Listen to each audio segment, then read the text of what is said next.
Bueno, vamos ahora, nos toca un poquito reflexionar sobre daño ambiental y la idea que lo reflejamos visualmente como con una cebolla, porque en realidad tiene varias capas este concepto de lo transdisciplinar del daño ambiental, que es una pieza clave, porque en realidad es cómo prevenimos para que no haya daño ambiental, porque cuando hay daño ambiental muchas veces es irrecuperable el daño o el impacto negativo al ecosistema o al bien natural que la normativa protege, y no hay indemnización sustitutiva, es decir, así como en el derecho clásico la pérdida de una vida tiene una indemnización pecuniaria, pero cuando desaparece una especie no hay forma de resolverlo, como tampoco una persona en un accidente automotor.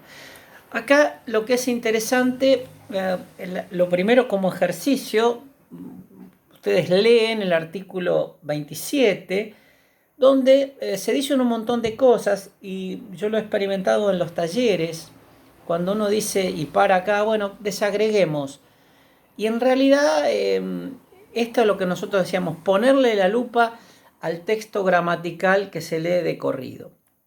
Y entonces, acá lo que es importante para establecer el daño es, y que tiene la misma lógica de la evaluación de impacto, es sobre qué, cuál es la línea de base, sobre qué comparo la situación actual, que es negativa, contra qué. Y en ese sentido, en términos generales de ecosistemas y de bienes naturales, son los informes del estado del ambiente que publicó en su momento la Secretaría y el Ministerio que yo les mencionaba. Y aquí hay un análisis estructural de lo que tenemos que tener en cuenta para establecer un daño ambiental. Es decir, si ustedes comparan esta matriz con el rápido texto que leyeron hace unos minutos, van a ver que es un poquito más complejo de lo que parecía, y donde la interdisciplina que está reflejada y las multicompetencias en los circulitos cruzados a manera de una porción de pizza tienen alguna incidencia, ¿no? Por un lado, hay categorías que no son propias: acto, hecho, lícito, ilícito, acción, omisión y el derecho aplicable. Esa columna realmente podríamos decir que nos es bastante familiar. Ahora, después de todo esto, hay una sucesión de elementos, y cuando decíamos sucesión, una secuencialidad que por acumulación nos tiene que reflejar el concepto de daño ambiental. ¿Hay alteración? Bueno, sí. ¿Cómo yo determino una alteración de algo? Tengo que tener elementos de medición, algún parámetro, algún dato objetivo. Y esa alteración sobre algún recurso, bien natural o datos de la fauna, me los dan otras disciplinas. Ahora, además tiene que ser relevante, no cualquier alteración. Puede haber una alteración cuantitativa, pero cualitativamente no es importante. Yo siempre utilizo un mismo ejemplo. Si nosotros tenemos una población que es razonable de 50.000 guanacos en una zona de la Patagonia, y más o menos la población es mitad hembras, mitad machos, que desaparezcan 50 machos por alguna razón es una alteración, pero no es relevante. Ahora, si desaparecen el 70 o el 80% de los machos o de las hembras, sí es no solamente es una alteración, sino que es relevante. Pero a su vez esto tiene que modificar, con lo cual tenemos otro dato que nos lo tienen que dar las ciencias no jurídicas. Es decir, primero, la determinación de la alteración. Luego la ponderación cualitativa, que eso es relevante, con lo cual tiene que analizar el ciclo de relaciones de esos elementos. Pero además, esa alteración, que debe ser relevante, hay que probar, acreditar, referenciar la causalidad en la modificación de las condiciones usuales, pero que además tienen que ser negativas. Es decir, es una sucesión de probanzas muy importantes. Ahora, todo esto a su vez, estos elementos de ponderación, tienen que afectar o el ambiente, con lo cual tenemos que tener una impronta de saber cómo es el ambiente. Recuerden la definición de las primeras filminas, los recursos singulares, el equilibrio de los ecosistemas, lo cual ya es muchísimo más complejo porque hay que estudiar la dinámica histórica del equilibrio, dónde está ese punto de equilibrio, dónde estaba, dónde está ahora o dónde puede estar.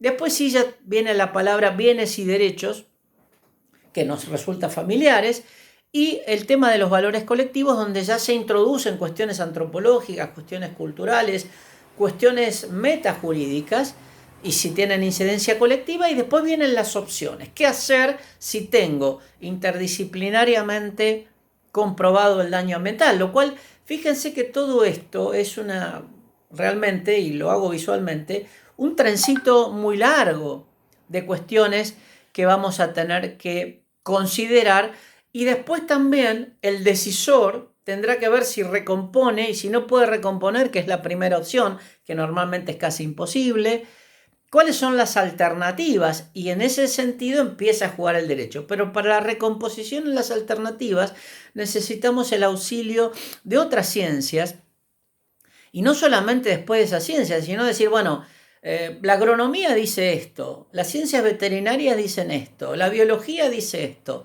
Muy bien, ¿cuánto sale? ¿Quién lo va a pagar? ¿Cómo se va a hacer? Porque este es el otro dato, la internalización de las cuestiones de inversión, de presupuesto, en la resolución de los temas ambientales. Recordarán ustedes que decíamos que no es gratis. Bueno, ¿quién pone el dinero?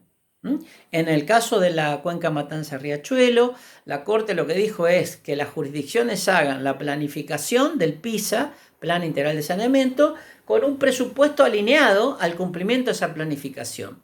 Y como quiero controlar que ustedes hagan eso, la Auditoría General de la Nación, que tuvimos que hacer un convenio desde ACUMAR para ello, me va a dar la información si realmente, como organismo extrapoder, si realmente las jurisdicciones están cumpliendo con las asignaciones presupuestarias. Entonces, como ustedes ven, es una cosa compleja.